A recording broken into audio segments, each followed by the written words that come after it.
Parliamentary dictation at the speed of 100 words per minute from Shekhar Shorthand Magazine. Last 5 seconds. Ready? Be ready. Start. Mr. President, permit me, sir, to invite your attention to an incident which took place on the historic midsummer night of August 1415. I must apologize to you, sir, and to the House for harking back on old times, but in view of the intrinsic importance of the matter, I will request you to condone the delay in bringing it to your notice. You will be pleased to recollect, sir, that on the night of the Assumption of Power ceremony, the first item of the agenda was the singing of the Vande Mataram. Some of us in this house noticed that a number of our honorable friends entered the assembly chamber. I would almost say trooped into this hall after the song had been sung. I would request you, sir, to look into this matter because there are certain considerations which arise from this action of theirs.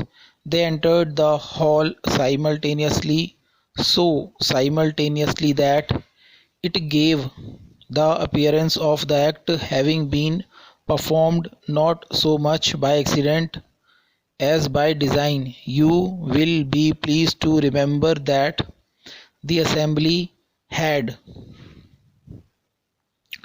resolved to leave this matter of program entirely in your hands, and they were in duty bound as members of this house to participate in the program. My friends all very well know that this song, though it has not been adopted by this house as our national anthem, yet it is a song, sir, which has been hallowed, which has been consecrated, sanctified by the suffering and sacrifice, blood and tears, and the martyrdom of thousands of our countrymen and women.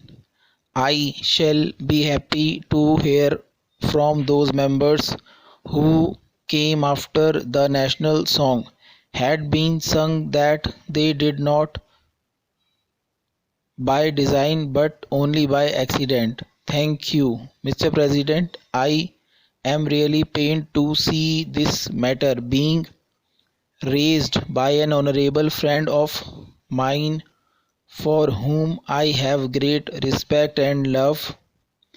As a matter of fact, sir, most of us did feel that the behavior of some of our colleagues in this house was not quite in the fitness of things. Yet we here cannot force anybody. May I rise to a point of order, sir? I do not know what we are talking about. I have found on many occasions some members stand up without any motion before the house. You have been so good, sir, as to permit that kind of thing. But I do not know if it is proper for a member to stand up and talk without being called by you. There must be a definite motion before the house on which we can talk. Therefore, I think it is a most improper procedure for some members to stand up without any motion before the house, and therefore I want your ruling on this. I think the matter should now be closed. We have heard from Mr. Kamath what he had to say. We have also heard Something from Mr. Balakrishna Sharma. I do not know what can be done by pursuing the matter further. I think we had better drop it there. We shall take up now the items. The next item is item number 27. Stop.